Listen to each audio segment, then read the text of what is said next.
그 말씀을 보면 예수님께서 율법에 대해서 말씀하시는데 이 사람들이 오해했습니다. 예수님이 오셔서 굉장히 파격적이고 개혁적인 말씀을 많이 하셨어요. 특별히 말씀하신 부분이 무엇인가 하냐면 안식일에 대한 생각을 바꾸신 거예요. 유대인들에게 안식일은 아무것도 하면 안 되는 날이었습니다. 그런데 현실과 이상 사이에는 항상 차이가 있지 않습니까? 정말 아무것도 안 했을까요? 아닙니다. 세속화되어 있던 유대인들은요, 안식일을 잘 지키지 않았어요. 흉내만 냈습니다. 그리고 세속화되어 있지 않더라도 바리새인 같은 사람들도요, 자기에게 유리하게 말씀을 해석해요. 그래서 안식일에 예수님께서 죄사함을 선포하시고 병자들을 고치실 때 바리새인들이 어떻게 반응합니까? 누가 당신에게 그러한 권세를 주었습니다. 라는 것과 더불어서 안식일에 왜 일을 하냐고 항변합니다. 그때 예수님 어떻게 대답하시죠? 소가 물에 빠져 죽어가는데 그렇다고 한다면 넌 안식일이라고 해서 그 소를 죽게 내버려 두겠느냐? 그러지 않겠느냐? 하물며 하나님의 자녀들이 고통 가운데 있는데 하나님이 그들을 자유하게 하시는 걸 원하시지 않겠느냐라는 이야기인 거예요. 그랬을 때 바리새인들의 반응이 어떻죠? 아무 말도 못합니다. 왜냐하면 자신들이 보이는 삶이 행동의 그 행위의 실천에만 집중했기 때문이죠. 늘 이야기하는 것이지만 예수님과 바리새인들이 했던 말들을 살펴보면 비슷한 부분이 많습니다.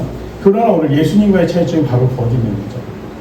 율법의 구문, 율법이 지시하는 행동에만 집중하는 게 바리새인이었다고 한다면 예수님께서는 율법의 정신, 즉 하나님이 이스라엘이 10가지 계명을 주시고 율법을 주신 이유가 무엇이죠?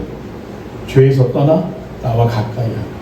하나님은 죄와 함께하는 거 싫어하세요. 그렇게 할 수가 없는 분이십니다. 그러니 나의 자녀들이 나에게 가까이 오려면 죄에서 떠나야 되는데 그 죄를 구분하고 알 수 있도록 알려주신 것이 율법이었습니다. 근데 그 정신이 사라지는 순간 뭐가 됩니까?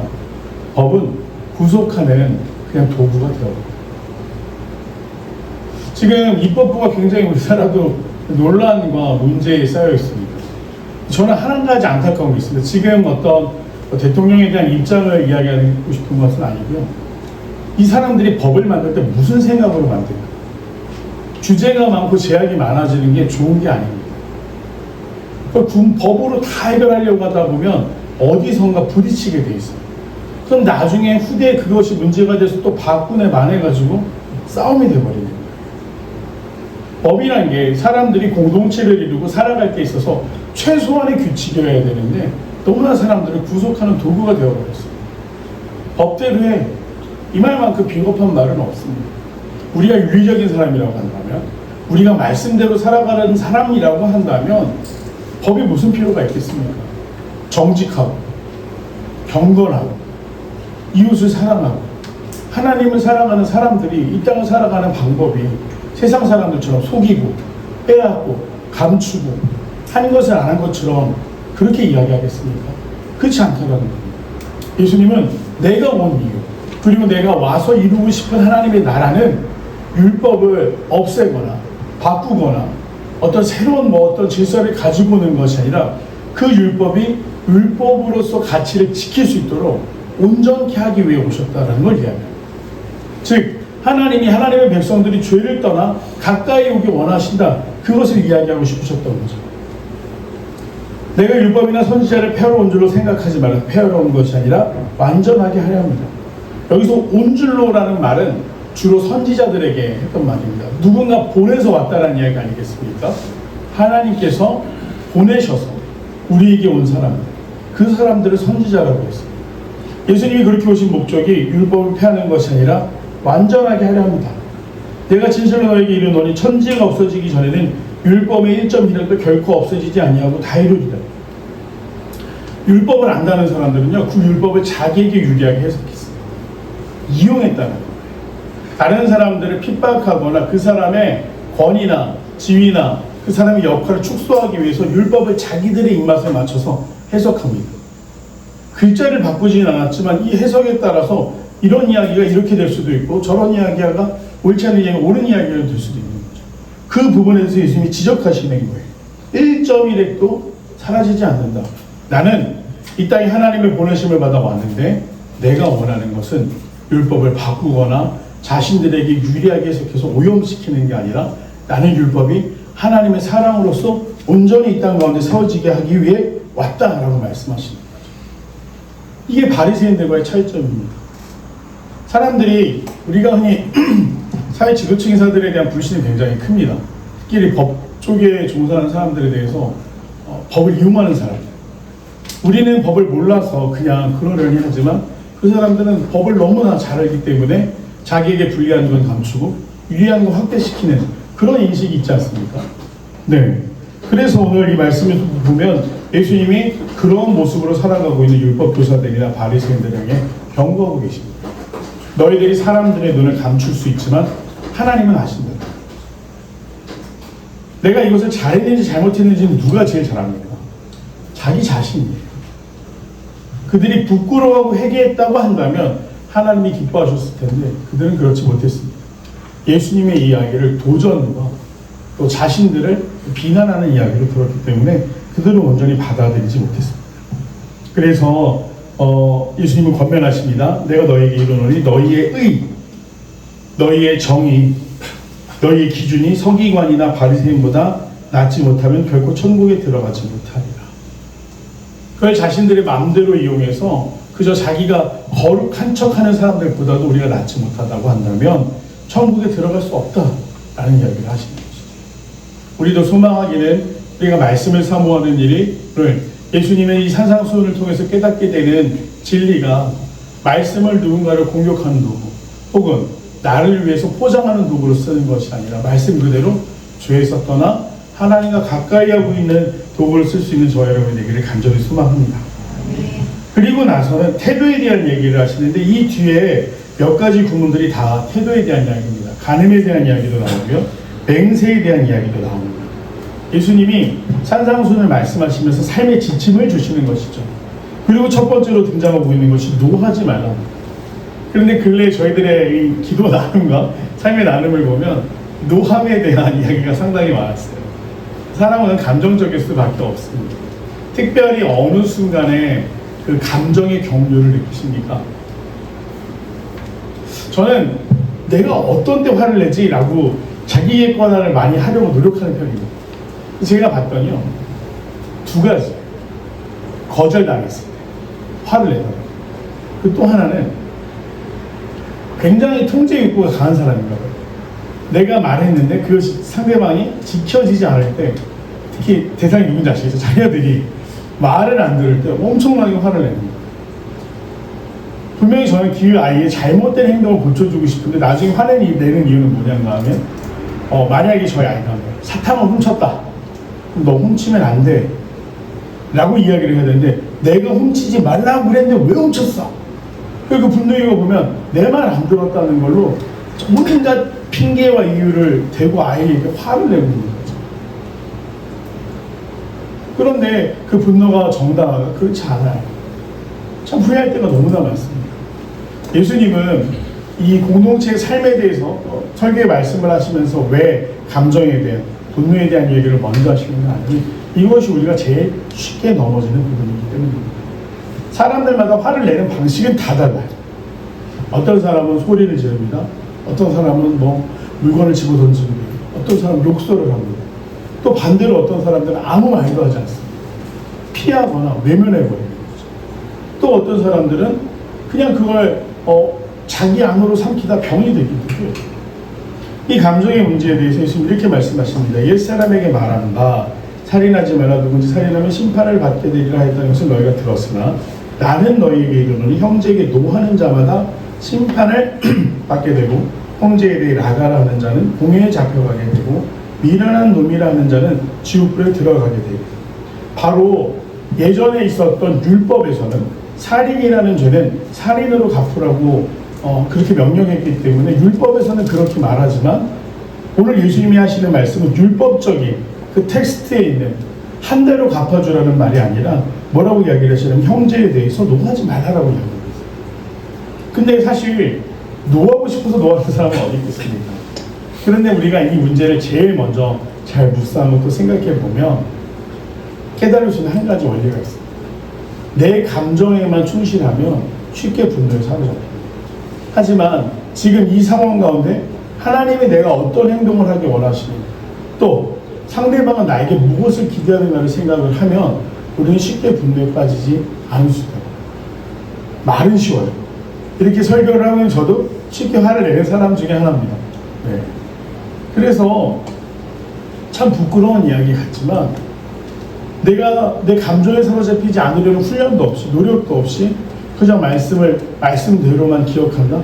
그게 무슨 의미가 있을까요? 우리에게는 훈련과 도전의 시간이 필요한데 그 가운데 오늘 주님은 우리로 하여금 하나님이 지금 이 상황 가운데 어떻게 말하는 것을 원하시고, 그리고 나는 저 상대방은 내 모습을 통해 과연 하나님을 볼 수 있을까? 예수 그리스도를 볼 수 있을까? 라고 우리가 생각할 수 있다면 우리가 아무리 생각하고 나는 화내는 게 정당이라고 말하고 싶지만 뒤에 가면 부끄럽고 또 부끄러움을 넘어서 가장 안 좋은 경우인데 자기 혐오에 빠지게 됩니다. 난 어쩔 수 없다. 난 이럴 수밖에 없나. 그리고 그것을 한 켠에 묻어둡니다. 그럼 어떻게 될까요? 굶기 시작합니다. 나중에 관계의 치명적인 그런 아픔들을 가지고 오게 되죠. 그래서 주님은 형제를 여기서 말하고 있는 건 단순히 라가는 레케라는 말, 아람어였는데 상대방을 모욕할 때 쓰는 말이었습니다. 그 뒤에는 미련한 놈, 평가죠.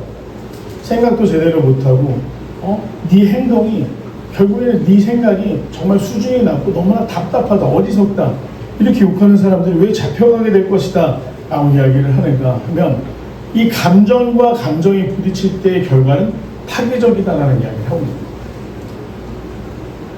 감정과 감정이 부딪히게 되잖아요. 그러면 정말로 우리가 생각하지 못했던 결말로 갈 때가 있어요.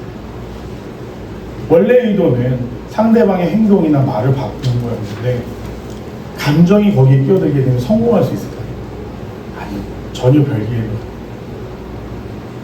혹시 우리나라 소설가 중에 김승호라는 분 아십니까? 무진기행을 썼고, 네.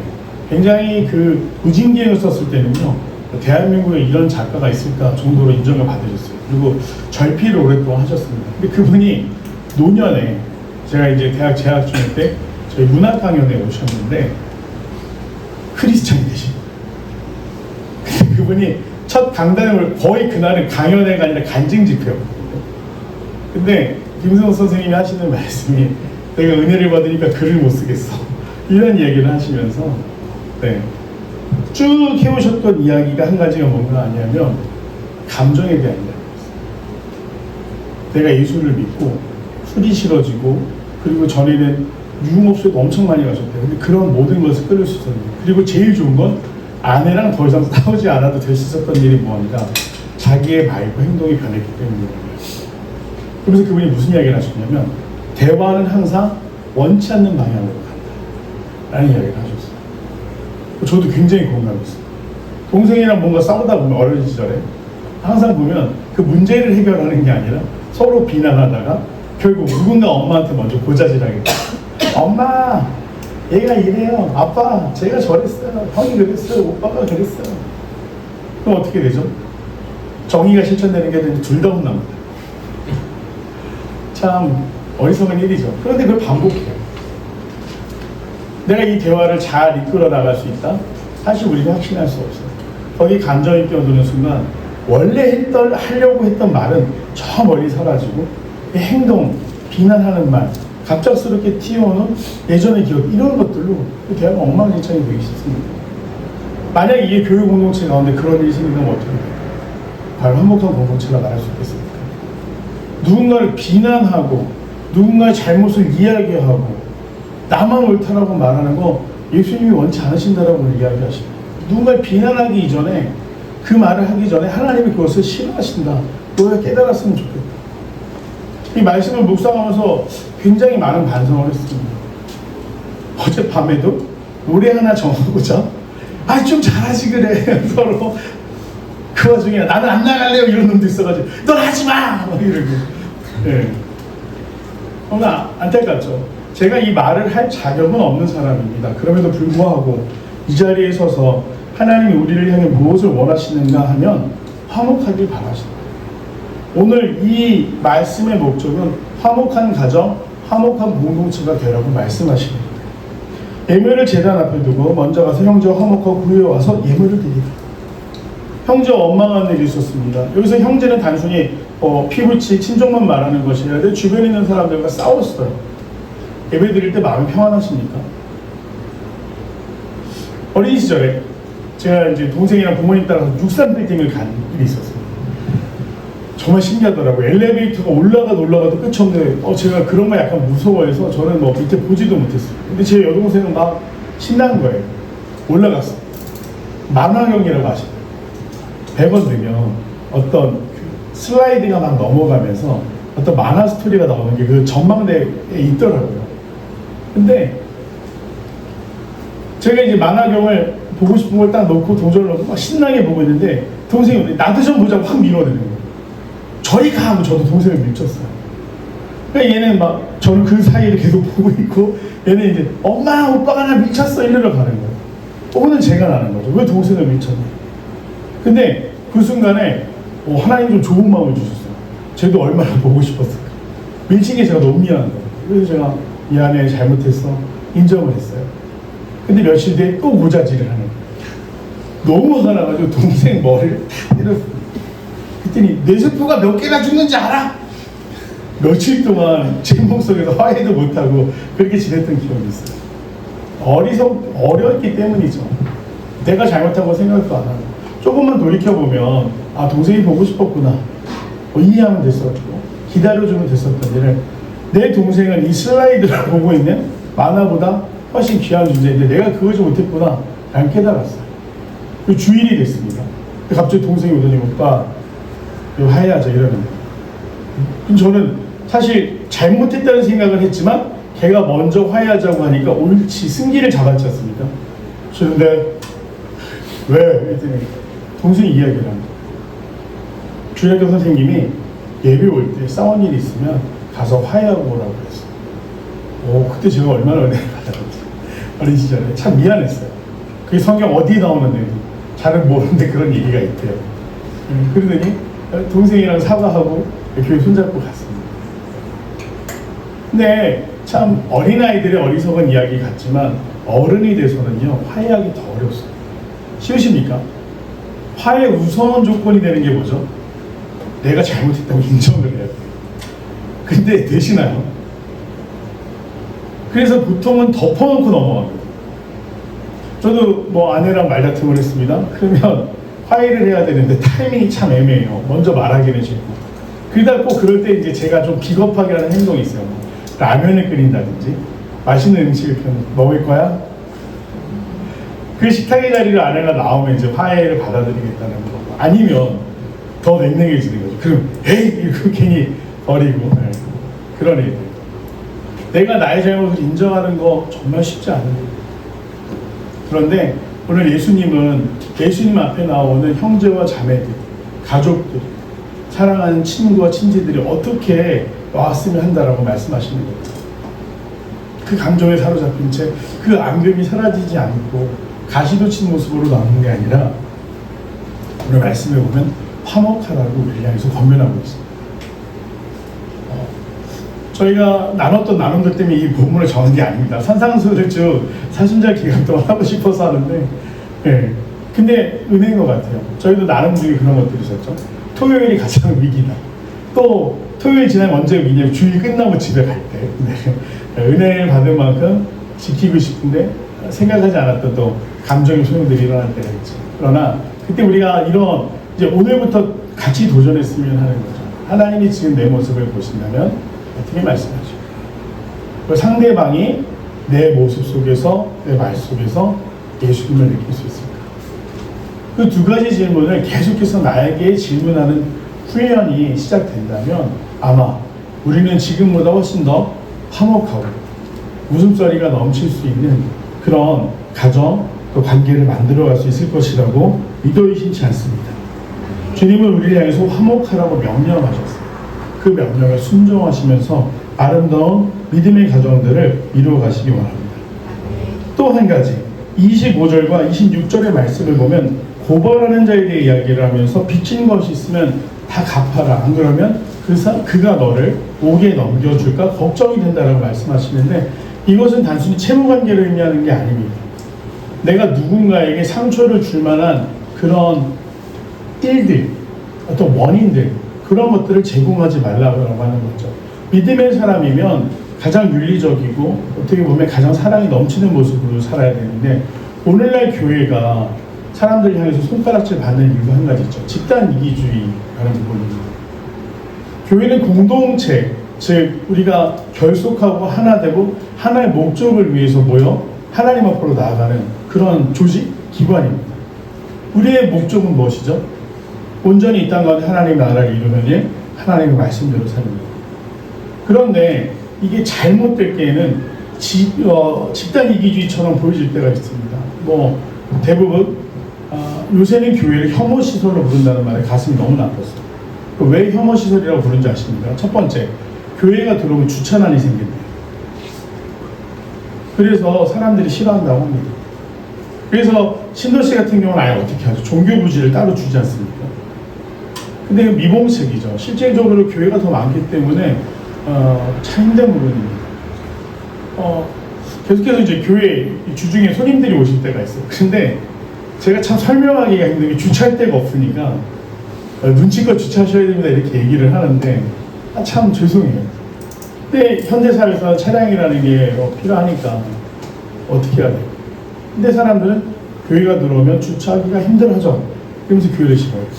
실질적으로 차를 댔습니다. 법적으로는 아무 문제가 없어요. 대만해서 됐습니다. 근데 거기에 늘 대던 사람은 교회가 생기고 차들이 늘어나면서 자기가 못 되게 되니까 어떻게 되죠? 교회를 향해서 욕을 해야 돼요. 그럴 때 우리의 반응이 어떻죠? 법대로 해요. 너 고생 못했어요. 이러고 가면 어떻게 되는 겁니까? 그렇지 않은 것이죠. 그들에게 원인을 제공하는 것이죠. 두 번째로 교회가 싫은 이유가 소음이래요. 그러니까 어찌됐건 집회를 하다 보면, 예배를 드리다 보면, 또 부흥회나 이런 것들을 하다 보면 저희도 저녁에 보이지 않습니까? 쉴만한데 소리가 들립니다. 이전 교회에서도 어린이날 행사나 뭐 특별한 행사를 하면 전에는 없었는데 요 근래 들어서 코로나 끝나면서 아파트에서 민원이 엄청나게 들어왔었어요. 시끄럽다는 이야기죠. 언제부터 언제까지 한다라고 해도 그게 법을 어기진 않았지만 그 사람들한테는 굉장히 불편한 거예요. 또 그렇게 꼭 항의 전화하시는 분들이 앞으로 붙이는 말이 있습니다. 나도 교회 다니는데. 그분도 잘못하신 거예요. 교회 다니면 좀 이해해야죠. 그런데 그 원인을 제공하는 교회도 좀 조심을 기할 필요가 있죠. 미리 알려서 양해를 구한다든지, 그 하는 것 자체를 나쁘다라고 할 수는 없어요. 좋은 일입니다. 그러나 주변과 충분히 소통을 해야 그것이 원활하게 이루어질 수 있다는 거. 그래서 소음, 교통, 그것 때문에 이제 교회를 혐오시설이라고 해요. 마지막 한 가지가 전도입니다. 길 가는데 귀찮다라는 거예요. 왜 내 앞을 가로막고 뭔가 자신들에게만 구원이 있느냐? 그러면 나는 죄인이냐? 기독교가 심판을 이야기하는 이유는 무엇입니까? 우리만 살아남고 너희 다 죽을 거야, 그런 얘기하는 건가요? 아닙니다. 하나님의 사랑 안에서 다 구원의 은혜를 누리지 않는 거예요. 기독교가 가진 세계관은 언젠가 하나님이 우리의 삶에 대해서 평가하시고 심판하는 날이 오는데 그날에 칭찬받을 수 있으면 좋지 않겠는가? 재미있는 생각을 해봤습니다. 시험날이 되면 공부 열심히 하는 애들은요 평안합니다. 공부 안 하는 애들은 무슨 생각하죠? 이 핑계 저 핑계 대고 투덜거려요. 저도 공부 안 하는 아이들 중에 하나였기 때문에 항상 시험 때가 오면 차라리 천재지변이 났으면 좋겠다. 북한은 뭐하나 왜 안 쳐들어오지? 막 이런 생각하고 그랬습니다. 근데 준비된 사람은 어떻습니까? 도전의 시간. 하나님 우리의 삶에 대해서 평가를 하신다. 칭찬받을 일들을 많이 해서 기쁨의 날이 되면 되는데 단순히 심판, 지옥 이런 것들을 생각하니까 사람들이 굉장히 불편해한다는 것이 너무 안타깝습니다. 그 본질이 사랑이라는 걸 깨달으면 그들이 교회를 거부할 이유가 없는데 본질을 깨닫지 못하니 계속해서 배척하고 멀리할 수밖에 없는 것입니다. 바라기는 오늘 말씀을 보면서 우리가 돈을 받기 원하는 것, 주님은 말씀을 이용하시는 분이 아니었습니다. 우리 삶을 통해서 말씀을 온전하게 이루시는, 즉 성경의 이 컨텍스트가 되는, 내용이 되는 것, 하나님을 사랑하는 일, 이웃을 사랑하는 일에 가장 앞장설 수 있는 저희 여러분에게 간절히 소망합니다. 두 번째로 우리가 분노, 감정의 문제로 인해서 누군가를 상처 주는 사람이 아니라 보듬을 수 있는 사람이 되기를 바랍니다. 물론 또 실패하고 넘어질 수 있지만 우리의 방향성을 상실해서는 안 되는 것이죠. 특별히 사순절을 보내면서 내 말을 한 번 더 생각하고 내 표정을 한 번 더 생각하면서 품을 수 있는 저희 여러분에게 간절히 소망합니다. 그리하여 사랑하는 더 필그림교회 형제 자매님들이 계신 곳에는 화목이 늘 화목할 수 있는 곳이 되기를 소망합니다. 네, 해제해야 하는데. 예. 그리고 마지막으로 시비와 원망의 대상이 되지 않도록 우리가 우리 삶을 돌아볼 수 있는 그런 교회가 되길 간절히 소망합니다. 만일 누가 우리에게 주차 문제로, 속 문제로 시비를 건다면 싸우고 다투는 것이 아니라 우리가 이렇게 할 수밖에 없음을 최대한 공손하게 표현하고 또 양해를 구할 때, 그쵸? 이 손바닥은 마주칠 소리가 나요. 한 사람이 피하면 절대 나지 않습니다. 그것이 정말 하나님께 유익이 되지 않는다라는 것을 깨달아 알면서 공손한 태도로 그들과 함께 화평을 이루어갈 수 있는 그러한 교회가 되기를 간절히 소망합니다. 사순절을 보내시면서 계신 곳이 화평하기를, 계신 곳이 하나님의 기쁨이 넘쳐나는 곳이 될 수 있기를 소망합니다. 기도하겠습니다. 은혜로우신 아버지 하나님 감사합니다. 주님, 우리로 하여금 하나님의 말씀을 깨닫게 하시고 우리가 살아가는 삶이 율법에 사로잡혀 살아가는 것이 아니라 하나님이 왜 그런 율법을 우리에게 주셨는지 주님, 그 율법의 정신을 지키며 하나님을 사랑하고 이웃을 사랑하는 성도들 되게 하여 주시옵소서. 또 소망하는 것은 주여, 우리 안에 쓴뿌리로 인하여 연약함으로 인하여 우리가 감정에 사로잡힐 때가 있습니다. 시간 간절한 마음으로 하나님께 기도합니다. 주님, 연약한 우리를 품어주셔서 주님의 사랑을 먼저 알게 하시사 내가 예수님의 모습 닮아가게 해주시옵소서. 저 그 순간에 나와 함께 돌이킬 수 있는 은혜를 주셔서 주님, 하나님이 무엇을 원하시는지 먼저 생각할 수 있는 그러한 삶을 살아가게 해주시옵소서. 우리가 있는 것이 화평하길 원합니다. 우리가 있는 것이 하나님의 사랑이 흘러가는 그러한 통로가 되기를 원하오니 하나님 우리를 붙들어 주시고 저 인도하여 주시사 화평의 사도로 살아갈 수 있도록 있는 곳에서 유쾌하고 즐거움을 만들어낼 수 있는, 평안함을 만들어낼 수 있는 성도들 될 수 있도록 함께하여 주시옵소서. 감사드리며 사랑하는 예수님의 이름으로 간절히 기도드립니다.